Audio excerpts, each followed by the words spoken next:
Hello বন্ধুরা, তোমরা সবাই কেমন আছো? আশা করি ভালোই আছো। আমিও ভালো আছি। আমি আজকে একটা নতুন রেসিপি নিয়ে এসেছি।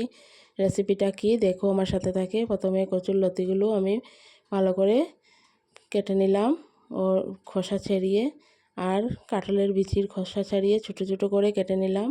কেটে নেওয়ার পর আমি এইগুলো পরিষ্কার জল দিয়ে ধুয়ে নেব।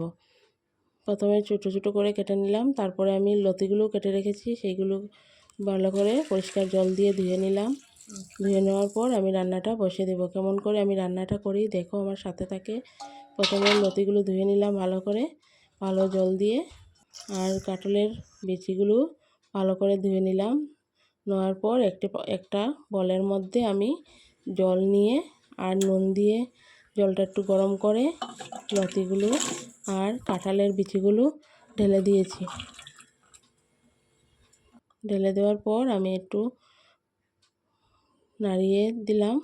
নাড়ানোর পর আমি এগুলি অল্প সিদ্ধ করে নামিয়ে নিলাম। পুরো সিদ্ধ করিনি, রান্না করতে সিদ্ধ হয়ে যাবে।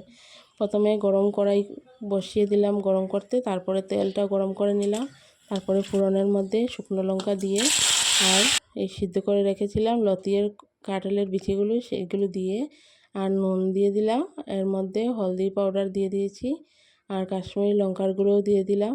দিয়ে ভালো করে মিক্সড করে নিলাম। মিক্সড করার পর আমি একটু ঢাকা চাপা দিয়ে দেব। প্রথমে একটু ঢাকা চাপা দেওয়ার পর 10 মিনিট পর দেখলাম অল্প সিদ্ধর বাকি আছে। এই কাঁঠালের বিচিগুলো সিদ্ধ হয়নি পুরোপুরি। তারপরে আমি আবার একটু মিক্সড করে নিলাম। আবার 10 মিনিট পরে দেখলাম সিদ্ধটা হয়েছে কি না। তারপরে দেখলাম সিদ্ধটা হয়ে গিয়েছে। তারপরে মিক্সড করে নিয়ে আবার এখন নামিয়ে নিলাম। বন্ধুরা, এই ভিডিওটা ভালো লাগলে লাইক শেয়ার কমেন্ট করে আমাকে জানাবে কেমন হয়েছে। আর কচুর লতি দিয়ে পেট ভরে এক থাল ভাত খেয়ে নিতে পারবে। অনেক সুস্বাদু। খেয়ে বানিয়ে ট্রাই করে দেখবে। লাইক শেয়ার কমেন্ট করে আমাকে জানাবে। বাই বাই বন্ধুরা।